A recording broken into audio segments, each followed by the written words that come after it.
안녕하세요. 여러분들께 항상 투자에 도움이 되는 정보만을 엄선해서 전달드리고자 하는 브랜든 K입니다. 제가 오늘 약속이 있어서 좀 바쁜데 너무너무 긴급하고 사안이 중대한 건이 하나 터져서 이렇게 시간을 마련해서 영상을 찍고 있습니다. 바로 삼성과 현대차의 배터리 동맹세에 대한 얘기를 해보고자 합니다. 오늘 한국경제에서 뉴스가 이 건 관련해서 떴는데요.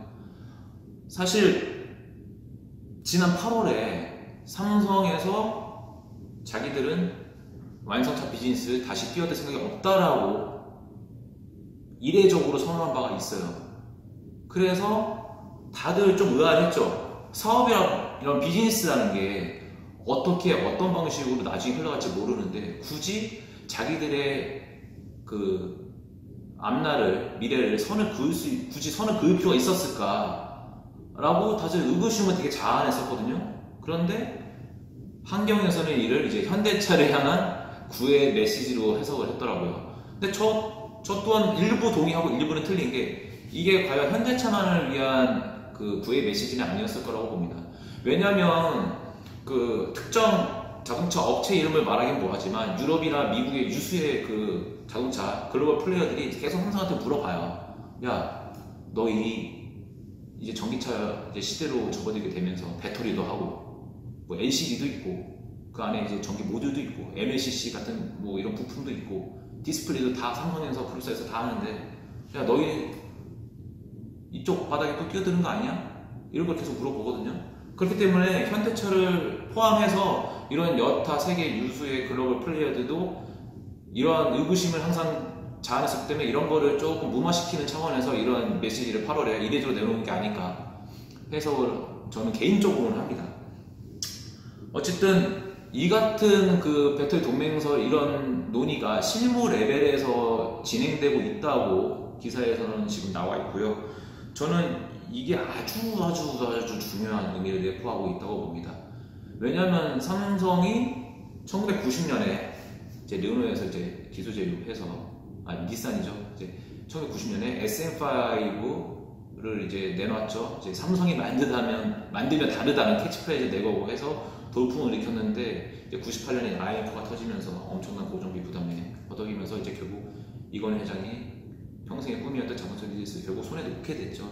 그래서 이제 르노에 이제 매각이 되고 이런 아픔을 겪었었는데 어쨌든 그 1990년에 삼성이 이제 완성차 비즈니스에 뛰어들게 되면서 현대차와는 완전히 이제 거래 관계를 단절하게 됩니다. 그래서 이러한 거의 1990년이니까 거의 한 30년이죠. 그 양사 간의 교류는 없었는데 근데 이제 물밑에서는 이제 다 삼성이나 현대나 삼세경 형체제에 접어들었지 않습니까? 이재용 회장, 그 다음에 이쪽 현대차의 정의선 부회장. 근데 이제 둘의 관계를 개인적으로 막역하다고 하죠. 실제로 이재용 회장이 그 정의선 부회장보다 2살 위라고 해요. 그래서 이렇게 점차 시간이 지나면서 그 양사의 서먹했던 분위기가 이제 좀 희석되는 것도 있고 개인적인 친분도 좀 작용을 하는 거로 저는 이해를 하고 있어요. 어쨌든 이렇게 만약에 삼성과 현대차의 비즈니스가 이어지게 되면 저는 좀 더 이익을 보는 거는 삼성이라고 봅니다. 일단 삼성전자의 반도체, 전형용 반도체죠. 그 D램 쪽 말고 이쪽 IT 쪽 기계 말고 전장용 반도체는 아직 삼성이 다 먹고 있지 못해요. 근데 이 전장용 반도체도 팔아먹고 전자의 디스플레이도 또 센터페시에 있는 디스플레이도 팔아먹고 그럼 계열사 전기차 부품의 최고 비싼 부분을 차지하고 있는 전기차 배터리 삼성 SDI 거를 또 팔아먹을 수 있다는 가장 큰 장점이 있어요. 그리고 삼성전기의 MLCC 및 그 모듈 제가 말씀드렸지만 전기차 하나에 MLCC가 13,000개에서 15,000개 들어간다고 말씀을 드린 바가 있습니다. 지난번에. 그래서 삼성그룹 차원에서 엄청난 시너지가 예상되는 게 바로 이러한 흐름으로 볼 수 있고요. 그리고 웃긴 게 그동안 현대차에 삼성 SD가 진입을 못했었습니다. 현대차에 들어가는 전기 그 2차 전지는 LG화학과 SK이노베이션이 양분하고 있죠. 그래서 없던 시장을 이제 새로 개척했다는 점에서도 또 의의가 있다고 저는 생각을 하고. 그리고 이제 이런 비즈니스를 함으로써 얻는 현대차의 이익은 뭐가 있을까? 당연히 현대차의 랜더풀에 삼성이 들어가게 되면서 당연히 현대차 구매 입장에서는 삼성을 더 끌어들이면서 단가 경쟁을 유발을 시킬 수 있겠죠. 그래서 품질 좋고 더 싼 삼성 밴드를 넣게 되면 당연히 나머지 부품 서플라이도 긴장할 수밖에 없고 그들의 시너를 유지하기 위해서 단가를 낮출 수밖에 없습니다. 그래서 결국 지금 아주 어려운 힘든 상황에 놓여있는 현대차의 그 경영 환경도 좀 더 좋아질 거라는 기대를 할 수 있죠. 당연히 구매 단가가 낮춰지니까 당연히 원가가 낮아지는 거는 뭐 굳이 설명 안 하셔도 안에 반대로 제가 이해하실 거라 믿고 있습니다. 어쨌든 이러한 삼성의 움직임이 단기적으로는 저는 맞다고는 봐요. 왜냐면은 지금 삼성전자 최대 매출을 담당하고 있는 반도체 경기가 이제 꺾였다는 뉴스가 이미 너무 많은 언론에서 나오고 있고 항상 신규 거래처 확보, 새로운 먹거리가 항상 힘든 법입니다. 그렇기 때문에 당연히 국내 탑5, 세계 탑5 글로벌 차 브랜드인 현대기차에 들어가는 거는 너무나 당연한 거예요. 그동안 못 들어갔던 게 이상할 정도인 거죠. 그런데 이런 상황이 그렇게 쉽게 안 올라갈 수도 있어요. 왜냐하면 자세히 좀 이제 디테일하게 들어가면요. 현대차가 지금 2차 전지를 소싱 받고 있는 LG화학과 SK 이노베이션의 배터리 컨셉 타입은 폴리머 파우치 컨셉입니다. 파우치란 그 알루미늄 이런 파우치 주머니 형태의 이제 배터리 4대 원전을 기타를 넣어서 이제 파우치 실링을 해서 하는 컨셉을 그 배터리 파우치 배터리라고 폴리머 배터리라고도 하고요.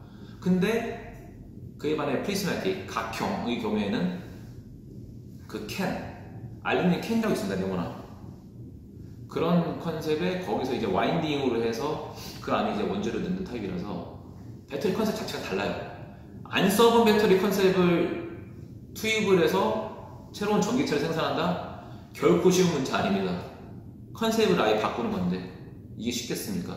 포엠하고 당연히 시험해야 되고 성능평가하고 당연히 사람의 안전과 직결된 안전부품이기 때문에 현대차에서도 당연히 엄청난 검증과 실험을 할 거예요. 그래서 단기간에 이런 일이 벌어지지는 않을 거라고 저는 판단하고 있고 아마 업계에 계신 분들은 배터리 컨셉을 파우치에서 각형으로 바꾼다고? 이거는 좀 쉽지 않을 일인데 라고 다들 아실 거예요. 업계에 계신 분들은 이해하실 겁니다.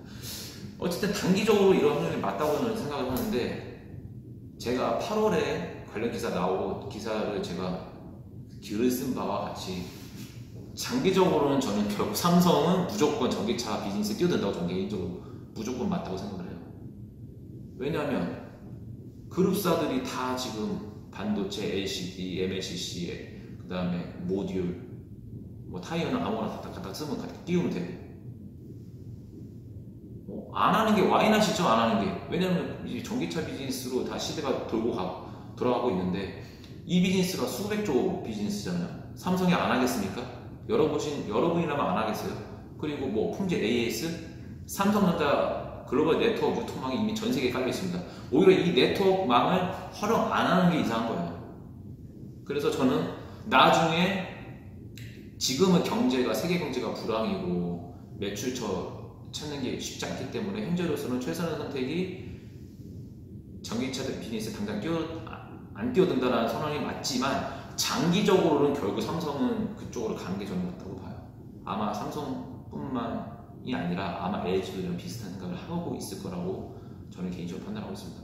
어쨌든 그동안 전혀 업무적으로 협력하지 않았던 삼성과 현대차의 신미럴 관계 앞으로도 계속 주목해볼 만한 가치가 있는 것 같습니다.